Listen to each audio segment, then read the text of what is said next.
sobre Dios. Y nosotros reprendemos esos pensamientos.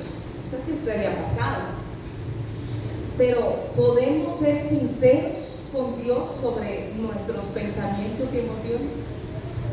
¿Sería pecado expresar en voz alta cosas tales como que Dios tiene favoritos, o Dios a mí no me escucha, o quizás Dios quiere más a otros, o en medio de la muerte de un ser querido culpar a Dios por esa muerte? ¿Sería pecado decir eso a gritos?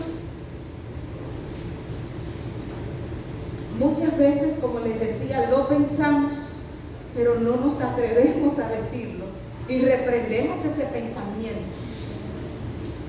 Pero escuchen esto, escuchen esta frase o este grito que una persona dijo: Señor, me engañaste y yo me dejé engañar. Eres más fuerte que yo y me dominaste. Y por tu culpa, solo agrego yo, ahora soy objeto de burla todos los días y todos se ríen de mí. ¿Sabe quién dijo eso? Jeremías, capítulo 20, versículo 7. Jeremías vio a Dios como un mentiroso y se lo dijo, y vivió para contarlo, para escribirlo. Hay otro. Este dice: pero Señor, ¿y a ti te parece bien? Pero escucha, él disputando con Dios.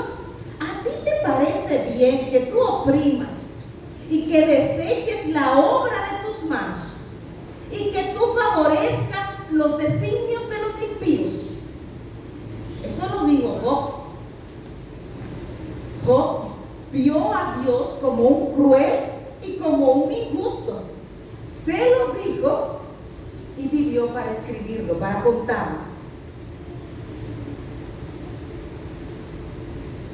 Han escuchado también múltiples veces la oración aquella que dice: Padre, si es posible, pasa de mí esta copa. Pensamos en la segunda parte: pero que no se haga mi voluntad, sino la tuya. Pero Jesús tuvo la sinceridad de decirle a su Padre: yo no quiero hacer tu voluntad. Se lo dijo y su Padre le dio la fuerza para hacer su voluntad.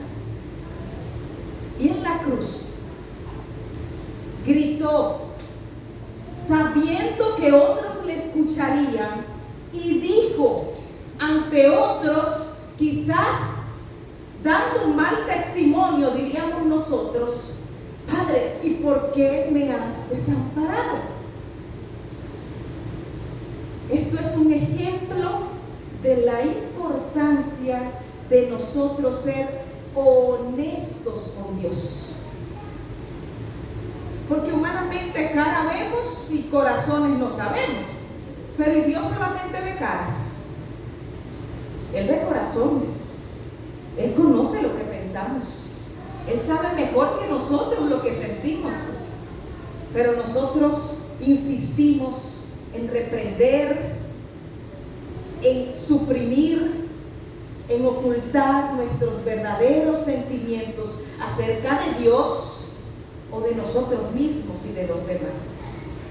Durante toda esta semana he dicho que las emociones no mandan, que son reacciones naturales, pero que deben de estar bajo el control de la razón santificada.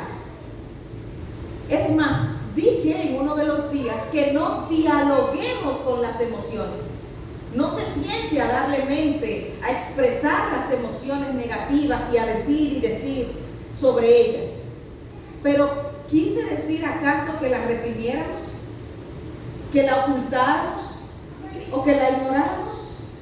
No. Un escritor cristiano dijo: los sentimientos que se entierran vivos nunca mueren. Los sentimientos que usted entierra vivo, que usted no sanó, nunca mueren. Echarán raíces ahí y volverán a surgir.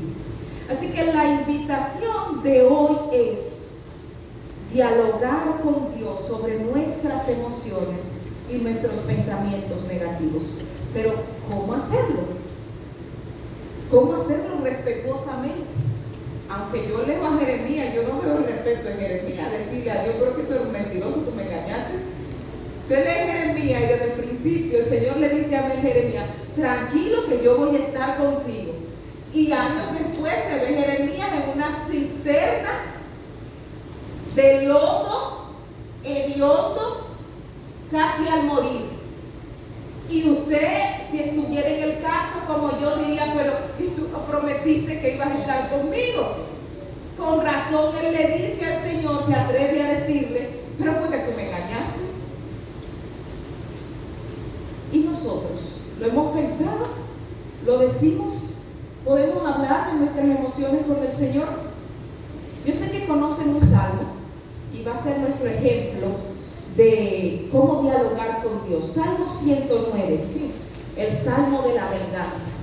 El salmo que dice mucho que no debería de estar escrito en la Biblia, porque que eso no es de Dios, todo lo que el salmista dice allí.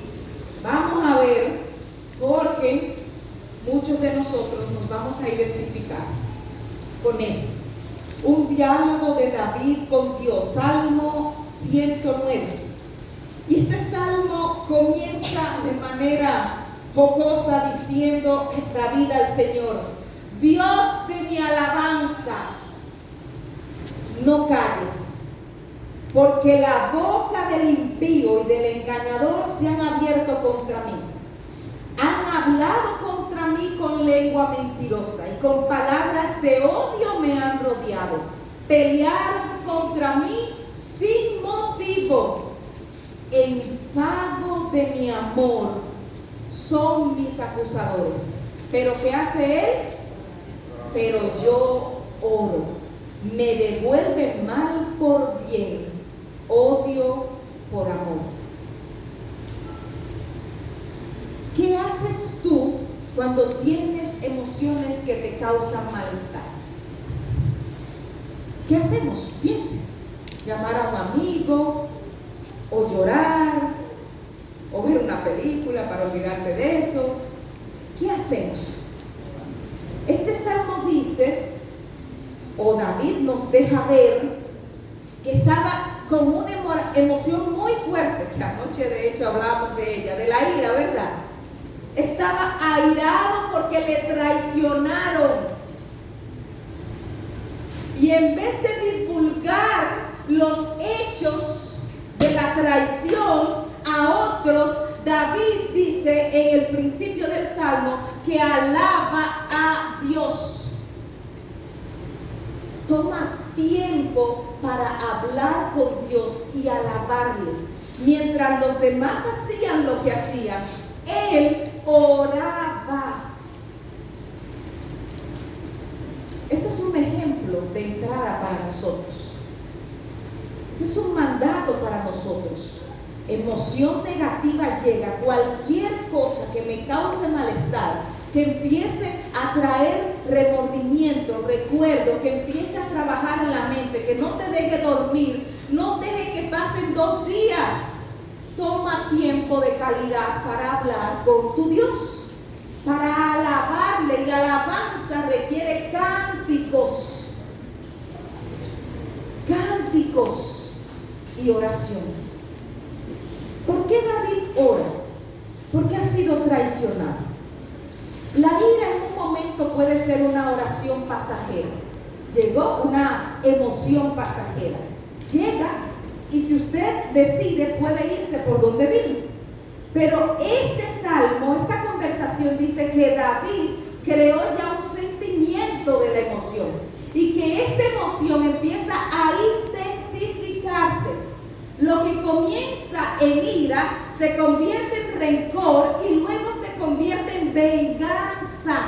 Porque cuando no tomamos tiempo de sanar y queremos enterrar ese sentimiento vivo, mientras usted está despreocupado y ocupado en otras cosas para olvidar, el corazón está echando raíces. Y el problema se está agravando. Y David, que comenzó simplemente enojado, termina amargado. Bueno, Efesios 4:27 tiene como una escalera.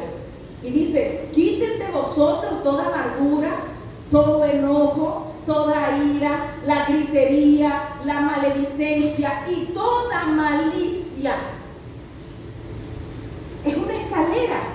La amargura se puede convertir en un enojo que te lleva a explotar y a tener arrebatos. Un enojo que se transforma en una persistente ira. Y usted la paga con todo el que está en el medio. Por eso es que cuando usted va por la calle y el chofer y el motorista y son sentimientos que han sido enterrados y lo tienen en una rutina emocional de explosiones. Y esa ira persistente conduce entonces a gritar vulgarmente, a proferir cosas, y siempre está acompañada de difamaciones. Pero David no ocultó lo que sentía. Fue donde Dios y le dijo exactamente lo que él quería que por lo que le habían hecho le pasara a esa persona que le había traicionado. Y yo le entiendo, porque él dice en este salmo, da a entender que le devuelven mal por bien.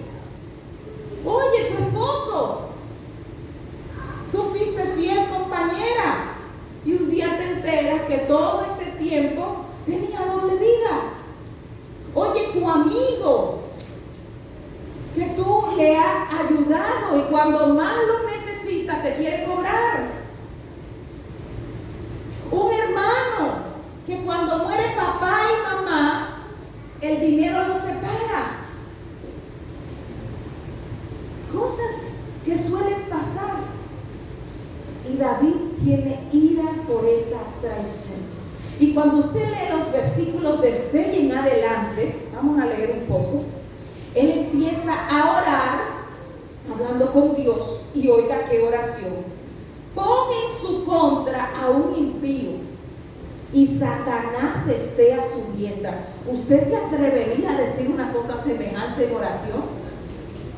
Y cuando sea juzgado, que salga culpable.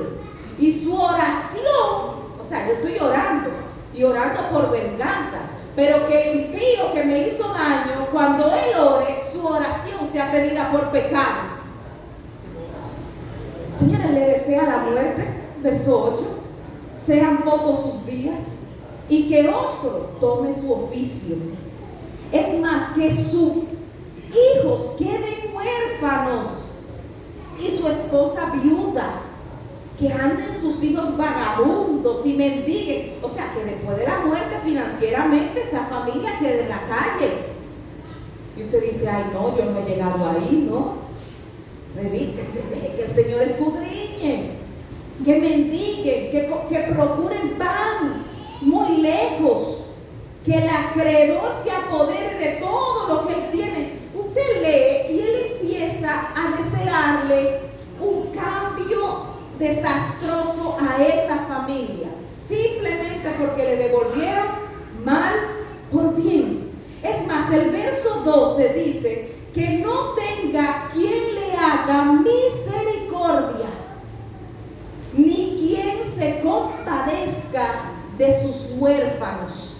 El versículo 16 dice, porque él no se acordó de tener misericordia. Parece justo. Si él no tuvo misericordia conmigo, que fui su amigo, pues que nadie tenga misericordia con él. Pero más adelante, él se atreve a decirle al Señor en el versículo 21, pero a mí, Señor, tú que eres soberano, por favor, ten misericordia de mí. Cuando uno deja que esa emoción, ese malestar se apodere de uno, y uno empieza a expresar todas las injusticias que han hecho con uno, fácilmente pasamos de la línea de ser víctimas a ser victimarios. Porque David le habían herido, pero ahora él quiere herir. Y aquí hay un tema de perdón. ¿Quién está en peor condición? ¿El que hirió a David o todo lo que está saliendo de David? ¿Qué es lo que contamina, decíamos esta semana? ¿Lo que entra o lo que sale de mí? Pero yo quiero que en este trasfondo veamos cómo dialogar con Dios. Es dialogar para ver cara a cara la verdad sobre mí. Porque cuando estamos en un sentimiento, cuando hay una herida, nuestras palabras expresan lo que verdaderamente está dentro del corazón. Quizás no se lo queremos decir al otro para no ofenderlo, qué sé yo, para que no hable mal de mí, pero vaya a Dios en oración. Y si no puede hablarlo, escríbalo en una carta, pero hable. Requiere para su sanidad que usted tenga una sesión terapéutica con Jehová, con Dios, con el mejor de los psicólogos, y que esa sesión, a diferencia de ir al teléfono o al chat de WhatsApp a conversar con un amigo, esta sesión terapéutica va a tener el poder del Espíritu Santo para convencerte. Normalmente amiga que habla con amiga sobre el novio o el esposo, amiga se pone del lado mío, ¿verdad? Y es verdad. No, pero es que mira, fulano, tú hiciste esto y lo otro, y empezamos a acabar a fulano. Amiga no ora para ayudarte a decir, espérate, tú también, recuérdate tal. No, nosotras ahí, eso es armonía, coinonía, eso es apoyo emocional. Amiga no va a estar hablándote espiritualmente, estamos en emoción las dos. Pero Jehová, pero Jesús, pero Dios, Él sí está preocupado por la sanidad. Y Él sí no va a estar pasándome pañito.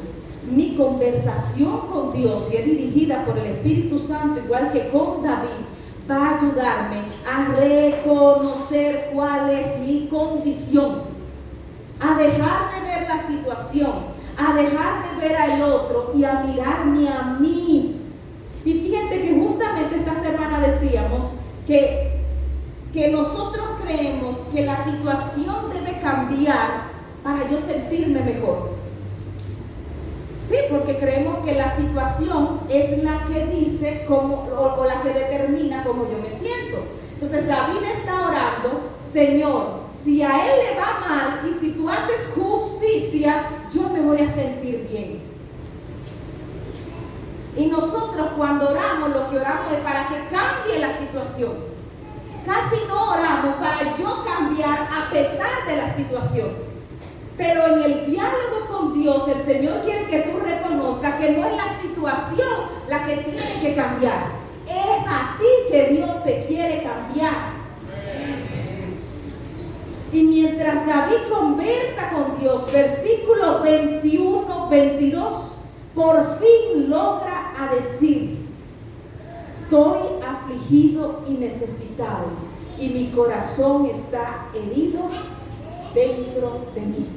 Por fin David cae en cuenta que no se trata del otro, que el otro quizás sí tiene que verse con Dios, pero que él está herido y necesitado de un Salvador, de un sanador. Y le dice en el verso 26: ayúdame, Señor Dios mío, y sálvame conforme a tu constante amor. Eso lo hace dialogar con Dios. Eso lo hace ir y dedicar el tiempo de calidad para dejar que Dios sea Dios en nuestras vidas. Este Salmo 109 nos enseña que la sanidad es un proceso. Porque si usted lo lee a profundidad hoy en la tarde, después del verso 22 y del 26 16 que David le dice al Señor: reconozco mi condición, sé que yo estoy mal.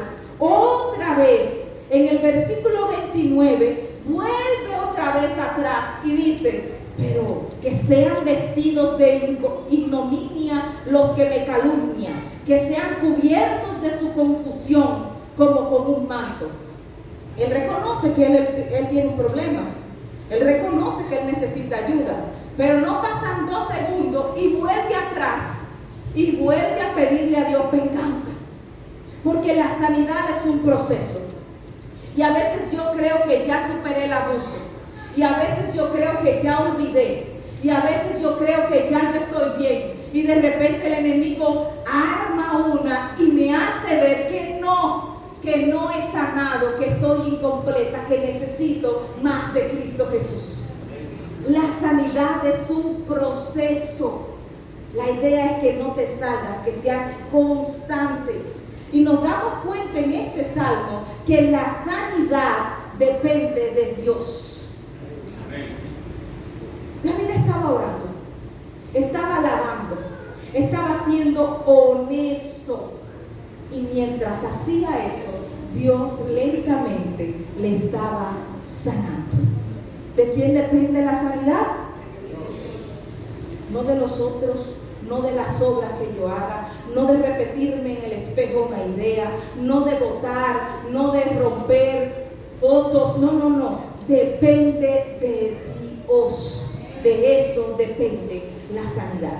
No de que el otro cambie, porque a veces pasan años y el otro no reconoce que ha herido y que sigue hiriendo. ¿Y qué injusticia sería que dependa de que el otro sane y se mejore para yo sanar? Porque entonces yo voy a estar atado. Si él no cambia, entonces yo siempre voy a estar destinada a seguir en mi condición de víctima. No, Dios nos da libertad. No depende de la situación, no depende de lo demás. Depende de nosotros entregarle a Dios nuestro corazón. Eso fue lo que hizo David. Él decidió ser sincero y decirle a Dios: mira, te entrego mi frágil corazón. Tú reconoce que hay en él, profundiza y ayúdame a ver lo que hay en mí para yo cambiar eso también. Así que, mis hermanos, en conclusión, permitamos que Dios sea Dios en nuestras vidas. Dejemos de buscar soluciones nosotros. Dejemos de pensar qué hacer. Yo recuerdo que tenía una crisis familiar. Conversaba con una persona casada sobre mi situación. Y después del tiempo, analicé el consejo que la persona me dio. Y si yo me hubiera llevado, y lo hice en un momento lo que me dijo, pero si yo hubiera seguido en eso, yo hubiera destruido mi matrimonio. Porque a veces el consejo del amigo que tiene buenas intenciones es: no aflojes tú, que tienes que aprender, y ponte fuerte, porque tu estima y tu valor, y empodérate, mujer, eso es lo que le dice. Y a veces, lamentándolo mucho, es humillarse más. A veces es dejar de lado mi dolor, aunque yo necesito el apoyo emocional, y apoyar al otro que tal vez está en peores condiciones que yo. Entonces el diálogo, mi hermano, es con Dios, no con el hombre. Eso es con Dios, no con el profesional. Bien es cierto que Dios dirige a los profesionales, pero el mismo Jesús dijo que nadie va al Padre sino por Él, y que no hay intermediarios entre Dios y los hombres sino Cristo hombre. Así que si tu salvación y el perdón de tus pecados, puedes ir directo al lugar santísimo, encontrarte con el Señor. Para tu sanidad de corazón es igual. Solo necesitas entregarte completamente al Señor.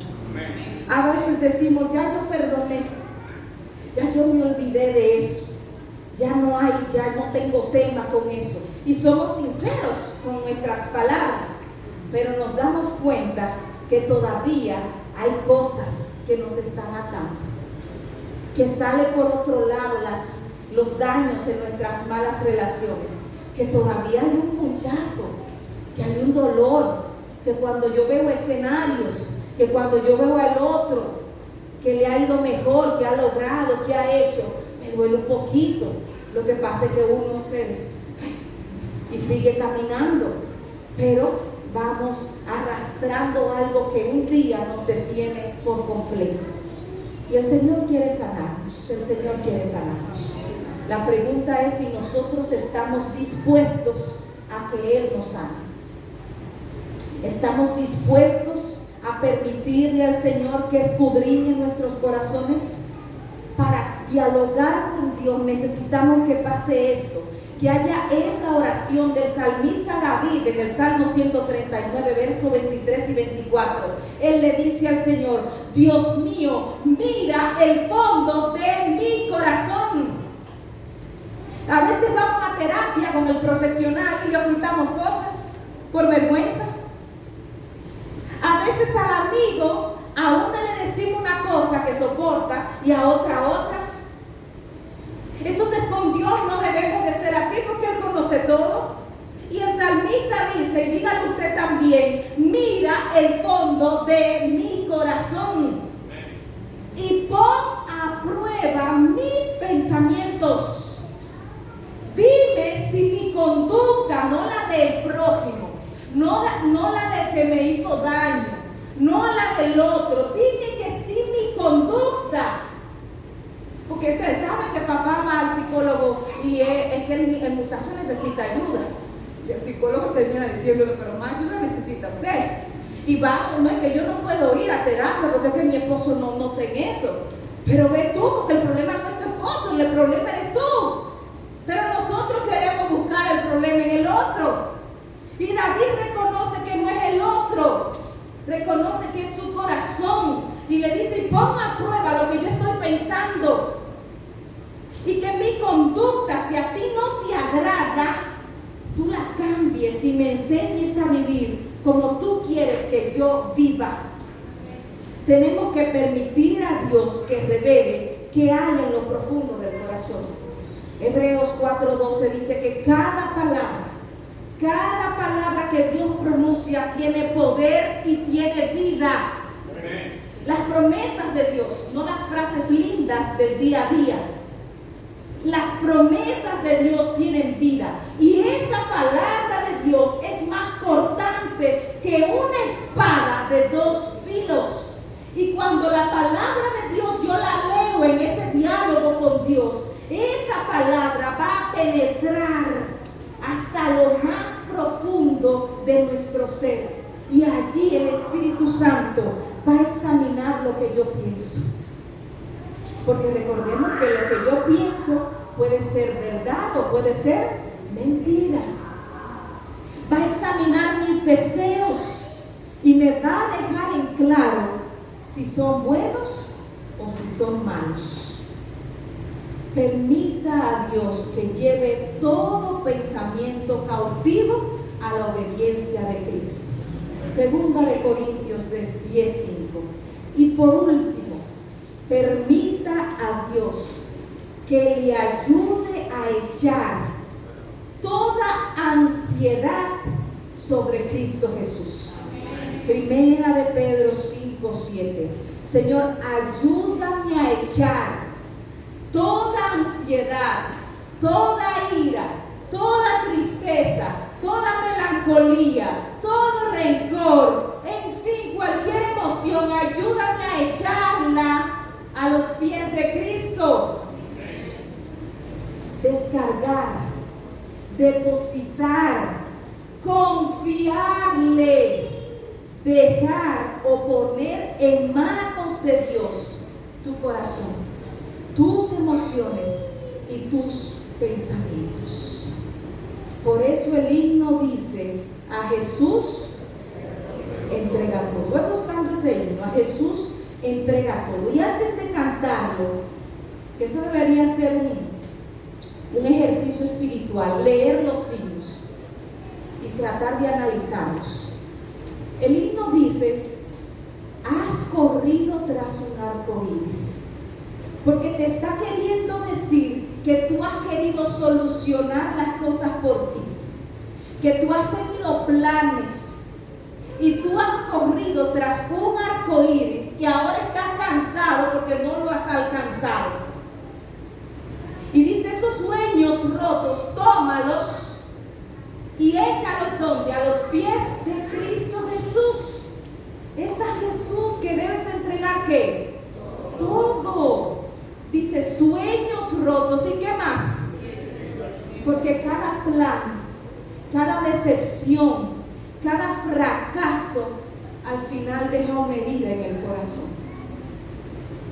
Cada amigo que era verdadero tuvimos que dejarlo por traición.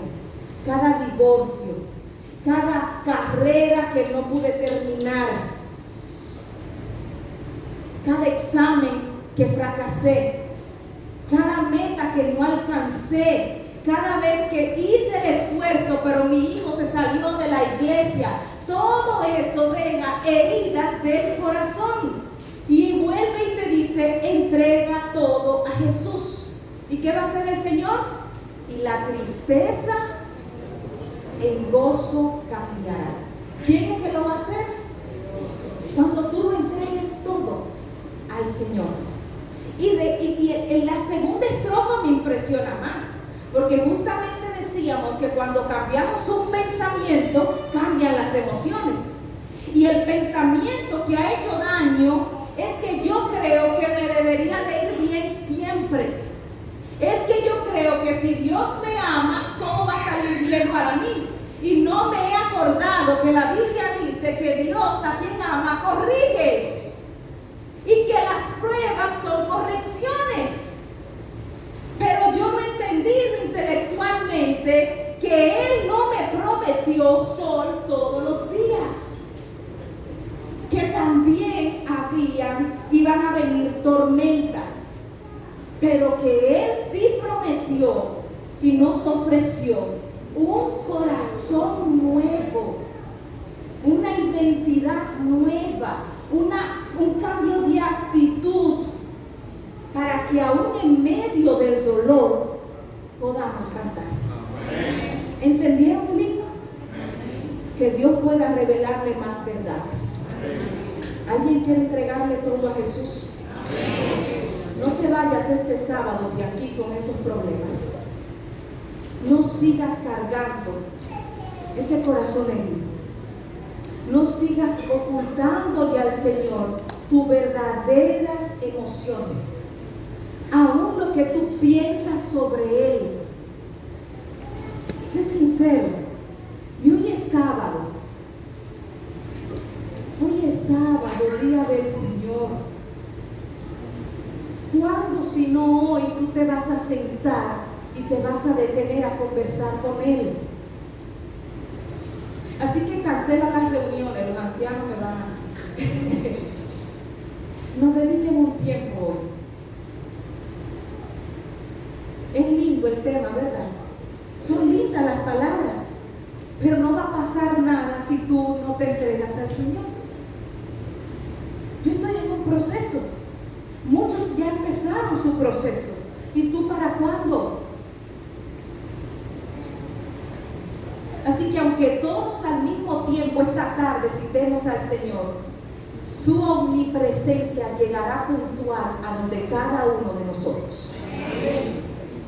Y ese sitio, tú sabes como cuando a un niño tú le dices mañana vamos para el zoológico, el Señor está con esa emoción de poder encontrarse contigo. Por favor, iglesia, vivamos a Cristo Jesús. Y dejemos que Él sea todo en nuestras vidas.